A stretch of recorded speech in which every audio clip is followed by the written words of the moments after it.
तर संक्रांत स्पेशल असे हे तिळगुळाचे लाडू तयार आहेत। तर बघा किती छान मस्त गरगरीत लाडू झालेले आहे। आणि संक्रांत म्हटलं की तिळगुळाचे लाडू हे आलेच, पण बऱ्याच जणांचे हे लाडू एकदम परफेक्ट होत नाही, कधी कधी कडक होतात तर कधी कधी वळला जात नाही। त्यासाठी मी काही यामध्ये ट्रिक दिलेले आहेत, त्यासाठी व्हिडिओ पूर्ण आणि शेवटपर्यंत बघा। लाडू बनवण्यासाठी परफेक्ट प्रमाण म्हणजे तीळ किती घ्यायचं, गूळ कुठला वापरायचा, तसेच त्यामध्ये अजून काय टाकायचं हे मी यामध्ये पूर्ण सांगितलेलं आहे। त्यासाठी व्हिडिओ पूर्ण बघा, जराही स्किप न करता व्हिडिओ तुम्ही बघा, तरच तुमचे लाडू छान मस्त गोल आणि खुसखुशीत होतील।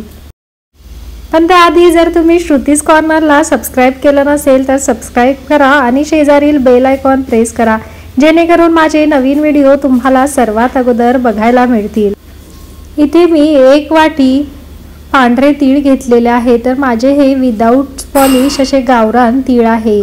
तर बघा 1 वाटी, वाटीच्या प्रमाणाने मी तुम्हाला इथे सगळे साहित्य सांगते। त्यानंतर इथं मी 1 वाटी बारीक केलेला गूळ घेतलेला आहे। तर हा गूळ माझा चिक्कीचा नाही, साधाच वापरलेला आहे। चिक्कीचा वापरला नाही, साधा वापरला तरी चालतो लाडू बनवण्यासाठी। त्यानंतर 1 टेबलस्पून भाजलेल्या शेंगदाण्याचं जाडसर असं कूट करून घेतलेलं आहे।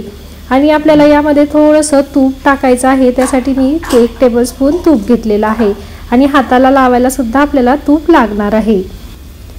त्यानंतर गॅसवरती मंद आचेवर 4 ते 5 मिनिट हे तीळ आपल्याला मस्त भाजून घ्यायचे आहे। तर लक्षात ठेवा, गॅस हा आपल्याला मोठा करायचा नाही, अगदी मंद आचेवरतीच हे तीळ आपल्याला भाजायचे आहे। आणि खूप जास्त सुद्धा भाजायचे नाही, जास्त खूप भाजले तर ही या लाडूची चव थोडीशी कडवट लागते। एक 3 ते 4 मिनिट झाले आणि माझी तीळ छान मस्त भाजून झाली। आता गॅस बंद करून एका प्लेटमध्ये मी ही तीळ काढून घेतली। आता गॅसवरती कढई ठेवलेली आहे, गॅस बारीक केलेला आहे आणि त्यामध्ये 1 चमचा मी साजूक तूप टाकून घेते। तर साजूक तूप टाकल्यामुळे आपल्या लाडूंना छान चकाकी येते आणि लाडू छान मस्त खुसखुशीत होतात। तर आता तूप छान मस्त विरघळलं, आता त्यामध्ये आपण ह्या बारीक केलेला गूळ टाकून घेऊया। आता लाडू खुसखुशीत होण्यासाठी यामध्ये आपण 3 ते 4 चमचे पाणी टाकून घेऊया। तर पाणी अगदी मी फक्त 3 ते 4 चमचेच टाकलेला आहे, त्यामुळे आपला गूळ विरघळायला मदत होते आणि लाडू सुद्धा जास्त कडक न होता छान मस्त खुसखुशीत होतात। आता मध्यम आचेवरती हा गूळ विरघळेल तोपर्यंत आपल्याला हे मिश्रण छान मस्त हलवत राहायचं आहे। गुळाच्या अशा थोड्या सुद्धा गुठळ्या याच्यामध्ये राहता कामा नये, पूर्ण गूळ विरघळेल तोपर्यंत आपल्याला हे मिश्रण छान हलवून घ्यायचं। आता बघा सगळं मिश्रण छान मस्त लिक्विड झालेलं आहे, सगळा गूळ विरघळलेला आहे। आता आपला पाक झाला की नाही आपण बघून घेऊया। तर एका वाटीमध्ये थोडंसं मी हा पाक टाकून घेते।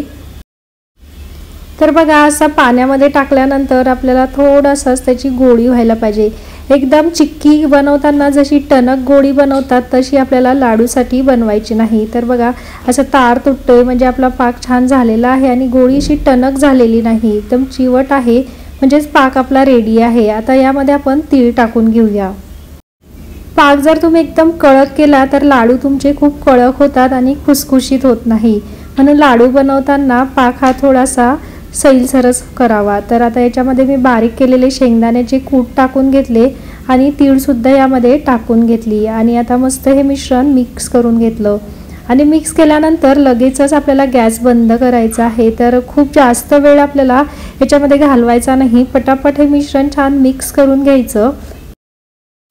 तर ही प्रोसेस आपल्याला खूप पटापट करायची आहे, नाहीतर आपला पाक कडक होऊन आपल्याला लाडू वळता येणार नाही। तर बघा गॅस बंद केलेला आहे आणि मी इथं तव्याला थोडंसं तूप लावून घेतलेलं आहे। तर तव्यावरती आपल्याला याचे थोडे थोडे गोळे असे चमच्याच्या साहाय्याने टाकून घ्यायचे, जेणेकरून आपल्याला लाडू वळायला मदत होईल आणि लाडू आपले लवकर वळले जातील।